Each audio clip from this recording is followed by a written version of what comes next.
and Arnie with Krazy Kool Cakes, and today we're coming to you with a very nice tutorial. We're going to be teaching you how to do this very beautiful and simple rosette piping technique. A lot of you have seen this technique on a lot of cakes lately. It's very simple, very fun to do. So let's go ahead and get started. Alright guys, so to get started, you just need very simple items. This is a Wilton 1M tip, M as in Michael. And this is the tip that I really prefer to pipe rosettes. And you can use any type of piping bag. You can either use the Wilton plastic bags, or you can use the bags that are made out of material that you can rewash. If you use the Wilton bag, the only thing is that you might have to be refilling the piping bag, which is why I like to use a larger piping bag, either a 16-inch or 18-inch, but whatever you guys are comfortable with is absolutely fine. So you can use the same tip with either bag and just go ahead and fill your bags with whatever color buttercream you want to use, and we can go ahead and begin our piping technique. Alright guys, so to start, I have a really nice crumb coated cake, and this has been in the freezer just for 5 or 6 minutes to let it chill. And what's nice about piping rosettes is it's this simple. You just need a very thin crumb coat, and most of the work is about to be done here with the rosettes. So to start with your rosettes, you're just gonna start by piping a little tiny dot in the center, and then don't release. You twirl counterclockwise,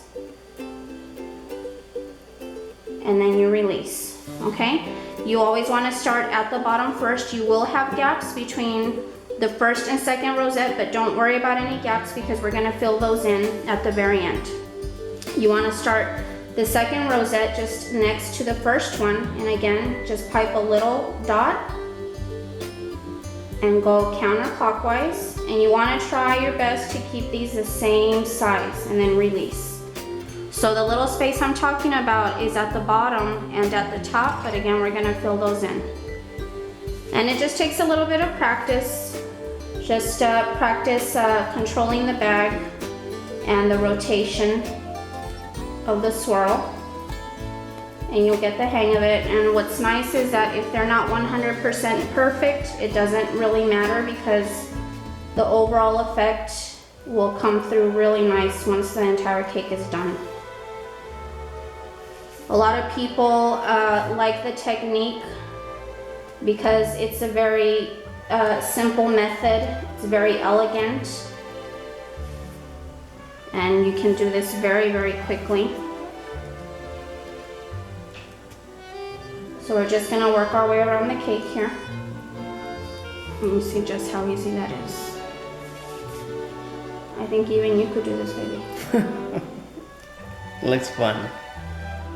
Make sure that when you are piping, the tip is not touching the cake.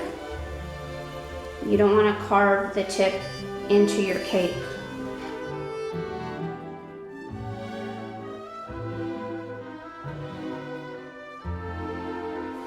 You like how that looks? That looks cool. Now, I could, if I wanted to, stick 2 tiny little flowers here, but I think that's going to be a little too weird looking, so I'm just going to do one larger one that'll fill up that gap there. You just make that the back of the cake. You really can't tell the difference. That's true. Okay.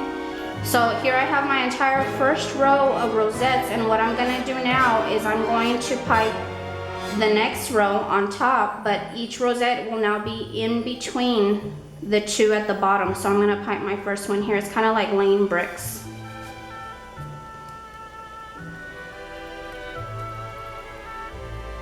And this is very fun to do. Very, very, very simple once you get the hang of it.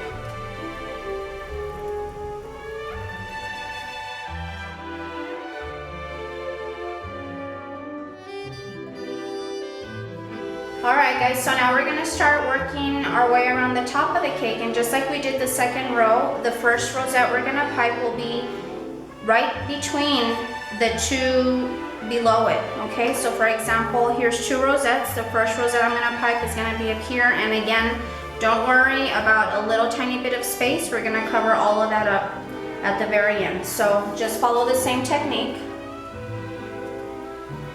just work your way all the way around.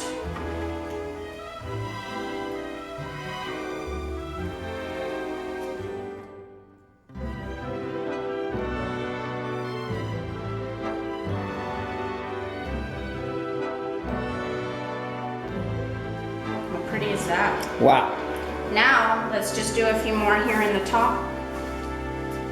Again, starting between two rosettes.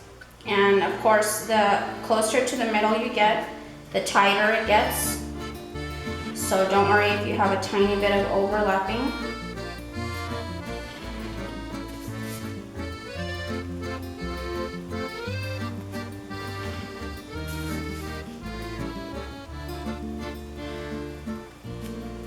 Very beautiful. So I have a few little tiny spaces, so now we're gonna start filling in the spaces, and since I'm already up here, I'm gonna go ahead and start with filling in the spaces with the top. So all you need to do is just pipe one little star or little dot in between any obvious spaces. If the spaces are tiny, I wouldn't even bother. And then when you release, you just do a tiny little swoop so it looks like it's part of one of the existing flowers. You'll get a better look once we move back down towards the bottom, because we'll give you a different view. All right guys, so as you can see, we do have a few little tiny spaces, so all you're gonna do is in the little spaces, just if you want, pipe a tiny little rosette or just a little star, and then just do a quick release. And this is just to hide any obvious gaps.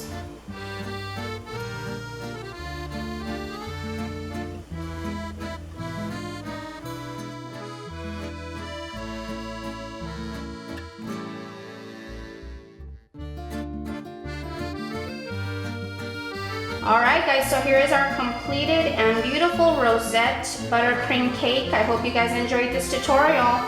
Let me know what you guys thought of it. Please like and share, and if you haven't already, we would love it if you could please subscribe. Thank you so much everybody. God bless. Bye-bye. Take care. Bye-bye.